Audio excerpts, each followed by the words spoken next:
श्रावण मास के शुक्ल पक्ष की एकादशी को पुत्रदा एकादशी कहा जाता है। इस दिन भगवान जनार्दन की श्रद्धापूर्वक पूजा की जाती है। भक्ति पूर्वक इस व्रत को करने से सभी कामनाओं की पूर्ति होती है। संतान की इच्छा रखने वाले को यह व्रत अवश्य करना चाहिए। कामदा एकादशी की कथा समाप्त होने पर धर्मराज युधिष्ठिर ने श्रावण शुक्ल के पक्ष की एकादशी के बारे में प्रश्न किए। इसके उत्तर में भगवान श्री कृष्ण ने कहा कि हे पांडु पुत्र युधिष्ठिर, श्रावण शुक्ल पक्ष की एकादशी का नाम पुत्रदा एकादशी है। मैं इसके बारे में एक प्राचीन कथा सुनाता हूँ,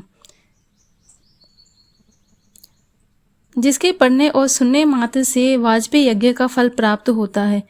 आप ध्यानपूर्वक इस कथा को सुनिए। द्वापर युग के प्रारंभ में महिष्मती नगरी में महीजीत नाम का एक प्रतापी राजा राज्य करता था। उसका बहुत बड़ा राज्य था, परंतु उसका कोई पुत्र न होने के कारण महीजीत को राज्य सुखदायक नहीं लगता था। पुत्र प्राप्ति के लिए राजा ने अनेक दान पुण्य यज्ञ हवन आदि उपाय किए, परंतु राजा को पुत्र की प्राप्ति नहीं हुई।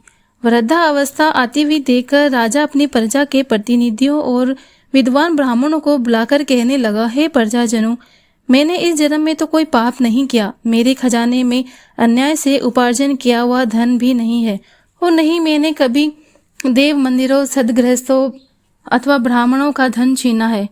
किसी दूसरे की धरोहर भी मैंने कभी नहीं ली, और नहीं प्रजा पर कभी अन्यायपूर्ण कर लगाया है।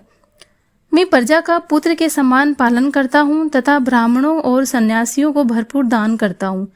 यद्यपि न्याय की रक्षा के लिए मैं अपराधियों को दंड भी देता हूँ, परंतु कभी किसी से घृणा नहीं करता, सबको समान मानता हूँ, सज्जनों की सदा पूजा करता हूँ।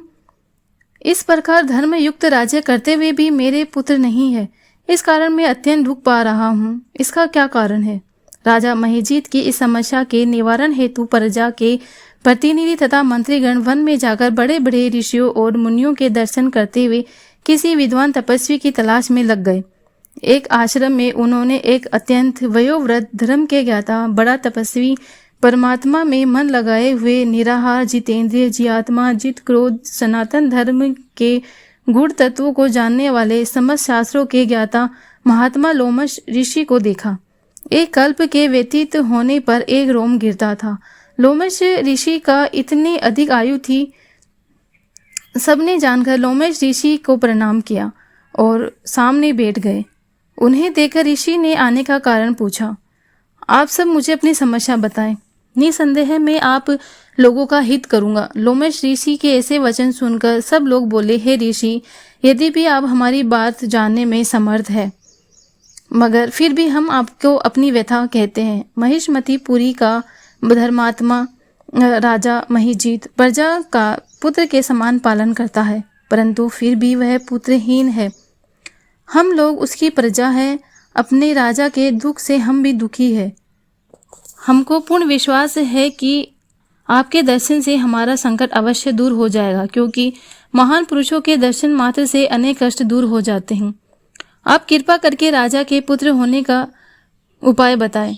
यह वार्ता सुनकर ऋषि लोमश ने थोड़ी देर के लिए अपने नेत्र बंद किए और राजा के पिछले जन्म का वृतांत ज्ञात कर लिया। लोमश ऋषि ने अपनी वाणी से कहा कि हे महानुभावों, आपका राजा पूर्व जन्म में एक निर्धन वेश्य था। निर्धन होने के कारण इसने अनेक बुरे कर्म किए। वह एक गांव से दूसरे गांव व्यापार करने के लिए जाया करता था। एक समय ज्येष्ठ मास के शुक्ल पक्ष की द्वादशी के दिन मध्याह्न काल के समय जब वह 2 दिन का भूखा प्यासा था और एक जलाशय पर जल पीने गया, उस स्थान पर एक तत्काल ब्याई हुई गौ जल पी रही थी। राजा ने उसे प्यासी गौ को हटाते हुए खुद जल पीने लगा। इसी पाप के कारण राजा को पुत्रहीन होने का दुख सहना पड़ रहा है। द्वादशी के दिन भूखा रहने के कारण वह राजा तो बना, परंतु प्यासी गौ को जल पीते हुए हटाने के कारण वह पुत्रहीनता का दुख भोगना पड़ रहा है। सब लोगों ने कहा, हे मुनि श्रेष्ठ, राजा के इस पाप के निवारण का कोई उपाय बताए। अतः राजा वह पाप नष्ट हो जाए और उसकी कृपा से उन्हें पुत्र की प्राप्ति हो। लोमश ऋषि ने उत्तर देते हुए कहा, श्रावण मास के शुक्ल पक्ष की एकादशी को पवित्रा एकादशी कहते हैं और उस दिन व्रत और रात्रि को जागरण करने से उनके पूर्व जन्म के पाप नष्ट हो जाएंगे और उन्हें पुत्र की प्राप्ति होगी। लोमश ऋषि से इस उपाय को जानने के बाद सभी व्यक्ति नगर वापस को लौट आए। जब श्रावण शुक्ल पक्ष की एकादशी आई तो सबने मिलकर ऋषि की आज्ञा के अनुसार राजा सहित पुत्रदा एकादशी का व्रत और जागरण किया। इसके पश्चात द्वादशी के दिन इसके पुण्य का फल राजा को दे दिया। उस पुण्य के प्रभाव से रानी ने गर्भ धारण किया और प्रसव काल समाप्त होने पर उससे एक तेजस्वी पुत्र की प्राप्ति हुई। अंत में भगवान कृष्ण ने कहा, हे राजन, इस श्रावण शुक्ल पक्ष की एकादशी का नाम पुत्रदा एकादशी, अतः संतान के सुख रखने वाले को उसको व्रत अवश्य करना चाहिए। इसके महत्व को सुनने से मनुष्य सब पापों से मुक्त हो जाता है और इस लोक में संतान का सुख भोगकर परलोक में स्वर्ग की प्राप्ति करता है। मित्रों, वीडियो अच्छी लगी हो तो लाइक करें और हमारे चैनल को सब्सक्राइब अवश्य करें।